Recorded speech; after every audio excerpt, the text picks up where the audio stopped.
Hey everyone, Tyson the Subaru Specialist from Subaru Prince George here. This is our 2022 Subaru BRZ Sport-Tech, the completely redesigned BRZ. I am super excited to have these. I love the new look. Absolutely love it. It grabbed a lot of attention in the showroom. We have someone who's going to be purchasing this car. So the Sport-Tech is the higher of the two trim levels available, different wheels, different tires on it. I would absolutely love to be able to take one of these for a spin. I drove the previous generation, super fun. The body looks awesome. I wish I had a previous generation here to put it side by side with, so you could all see the difference. Great looking car. Built-in duckbill spoiler with the trunk lid. I'm sure we're gonna see lots of extreme duckbills or other spoilers added to this, but I'm pretty excited about that. Unlock just from the button there, as long as the key's on your person.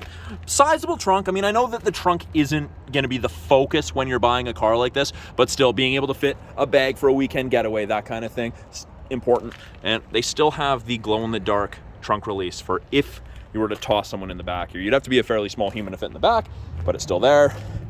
Camera right there. There are 4 seats in the BRZ. Kind of hard to see, but turn off the lights, but there's 2 bucket seats in the back. I mean, they're probably going to be used for groceries, or if you have a small child in a car seat that fits back there. That's actually what those flaps are for. Those are anchors for a child seat. You can open it right from there. But great looking car on the inside. That black and red, I mean, one, it's a Subaru thing, but 2, it just looks really well done in the BRZ.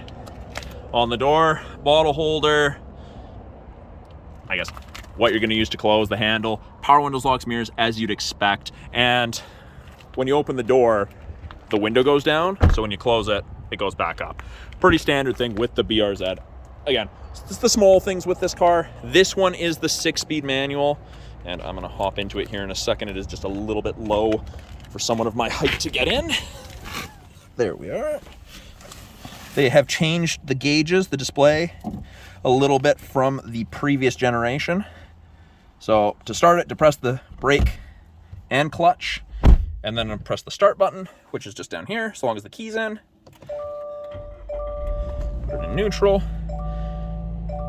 Everything comes up. It's a really nice display screen.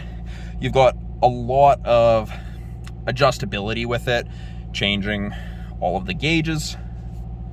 So I'm just gonna adjust my seat here. Boom, there we go. But yeah, nice big digital speedometer there. On the left, we have our battery voltage, our oil temperature. On the right, engine temperature, fuel gauge.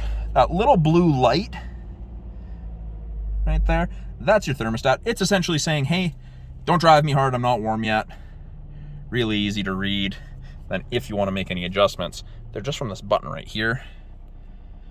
And changes the screen on the left, time running, says we're getting 50 liters per 100 and can go 370 kilometers. You get to change a bunch of things. Your G-forces, what you're listening to, blind spot detection, rear cross traffic alerts on, steering responsive headlights are on, so the headlights do swivel. And then you can change the units to miles per hour, warning volume, screen settings.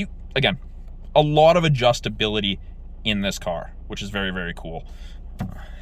Left-hand side has to do with our Bluetooth and our audio controls. Like the previous one, our cruise control is based off the stick. Nice little 8-inch display. And it is all touch if you'd like, or you have the physical buttons on either side. Apps for Apple CarPlay, Android Auto. They did take navigation out of the high-end model, so you do have to plug your phone or device in to use that. Apple CarPlay is really easy to use. Android Auto is fairly easy to use. Put it in reverse.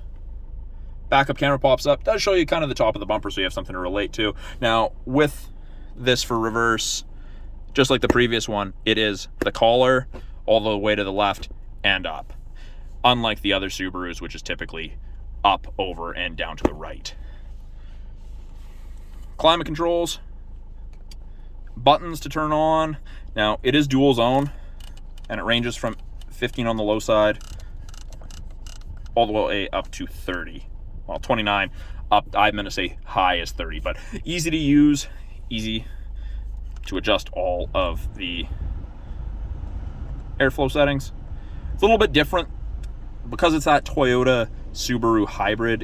You end up with a few differences, which not a bad thing. It's just different when you're used to a traditional Subaru vehicle. But your heated mirrors, your back window, which you'll likely never need to use while driving one of these. Easy to turn it off.